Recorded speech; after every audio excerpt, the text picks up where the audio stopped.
Golden Horse, or Jinma brand amusement machine, as it is known in China, has become a joke in the Western world coaster community, for a good reason.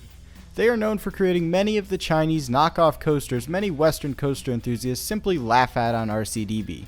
They were kicked out of IAAPA in 2012 due to intellectual property theft from Italian manufacturer Zamperla. But what makes this company work? Why are they still growing despite lawsuits? And what has led them to their very lucrative success? Please keep in mind that all information on Golden Horse is very difficult to find, so take all of the information in this video with a small grain of salt. According to their website, Golden Horse will be happy to make you any of their 14 coaster models. But they didn't always offer this many different coasters. Golden Horse's original coaster debuted as Gorging Slide Vehicle at the now defunct Future World in China. This coaster was the first of many spinning wild mice Golden Horse would produce. Today, Golden Horse is the largest producer of spinning coasters in the world, having made over 93 of them. This title is actually deserved, as Golden Horse's spinning coaster is relatively different than any other company's spinning coaster. The Spinning Wild Mouse is one of the few coaster models Golden Horse deserves to profit from. A few short years later, in 2001, Golden Horse introduced their Junior coaster. Their Junior coaster started out being at least slightly different from Western models, and could be called Golden Horse's own design. The next year, in 2002, they expanded their lineup of Junior coasters again by offering a Fruit Worm model of their Junior coaster, now with a more Vekoma-style track. Golden Horse became the second Chinese company to create a knockoff of Dutch manufacturer Vekoma's suspended looping coaster, or SLC, in 2007. This coaster was a direct ripoff of Vekoma's model, using extremely similar trains and track to Vekoma's first SLC in China. In 2008, Golden Horse started production on a direct knockoff of Vekoma's Mine Train, featuring the exact same trains and layout. Following their theme of knocking off a new Vekoma coaster every year, in 2009, Golden Horse created a new Junior coaster, now with the exact same track type and nearly identical layout to Vekoma's 335-meter Junior coaster model. Golden Horse began selling their water coaster in 2010. This had a fairly unique layout, but similar track type to what Mack Rides was producing at the time. In between this, they began looking at what other Western coaster manufacturers were popular in China. This led them to introduce their own semi-unique coaster model in 2008, the Suspended Wild Mouse. This coaster is loosely based on similar Zamperla models and on a 1999 concept from the now defunct American manufacturer Aerodynamics. However, this coaster is unique enough to be considered Golden Horse's own intellectual property. Following a rise in demand for Zamperla's Moto coaster in China, Golden Horse introduced their own version of this coaster in 2012 that is identical in every way to Zamperla's 364-meter model. Seriously, this is exactly the same as Zamperla's model in every way. Following Vekoma, Golden Horse began offering a new track style similar to what Vekoma started using on its newer coasters, now on Golden Horse's mine trains. In 2013, Golden Horse began offering a water coaster with a near identical layout to Mack's Atlantica model, which was just installed in China a few years prior. This is in fact a common trend that can be seen with Golden Horse. Whenever a new coaster is installed in China, it only takes a few years for Golden Horse to seemingly examine the ride and offer a version of their own. For example, the first Vekoma SLC was installed in China in 2002. By 2007, Golden Horse was making their own. The first Vekoma Mine Train was installed in China in 2002. In 2008, Golden Horse was selling their own. The first Zamperla Moto coaster was installed in China in 2009. In just 3 years, Golden Horse was producing their own exact copy at a lower price.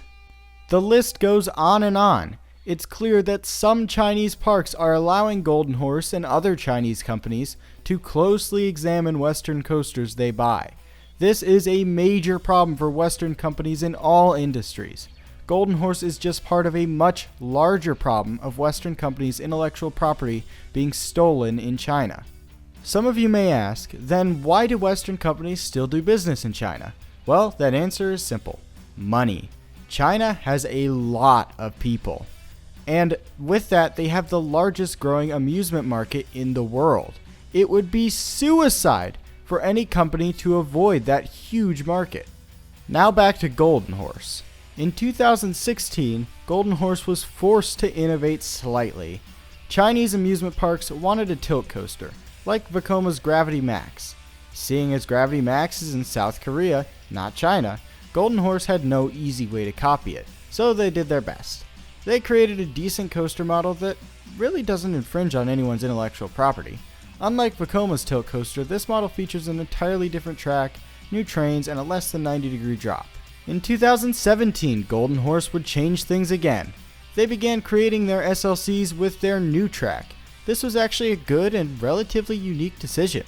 That same year, they would also introduce an entirely new coaster model. Going back to their roots as a spinning coaster manufacturer, they would introduce a clonable spinning coaster with an inversion, called a super spinning coaster.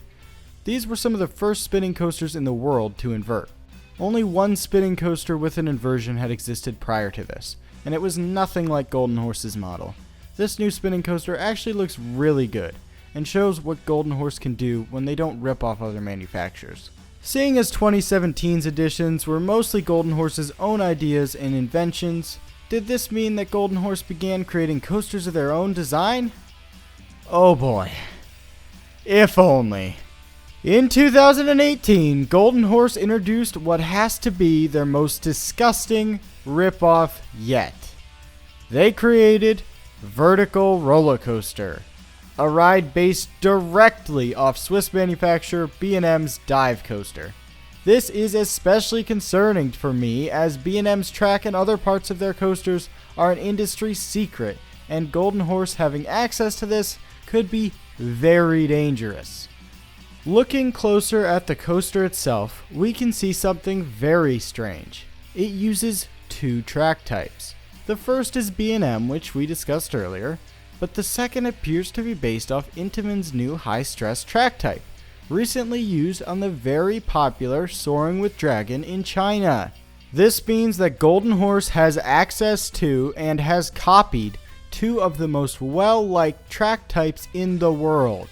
Golden Horse will likely continue to make us in the Western world laugh, but they are doing real harm. The 2012 lawsuit left Golden Horse with a $91.2 million debt to Zamperla.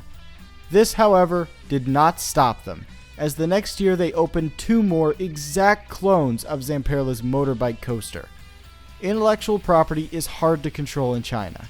Seeing companies like B&M, Vekoma, and Zamperla getting their trade secrets and intellectual property stolen like this is appalling, and should serve as a warning to coaster manufacturers thinking of working with any park in China. When Golden Horse invents a ride on their own, it comes out quite well. They could easily make a name for themselves globally as a spinning coaster manufacturer. Instead, they choose, like so many Chinese companies, to copy Western technology and sell it at a lower price. Golden Horse should not be respected or appreciated in any way until they stop stealing other manufacturers' trade secrets, and Western companies should be very wary of working with Golden Horse or any park in China until serious reforms are made.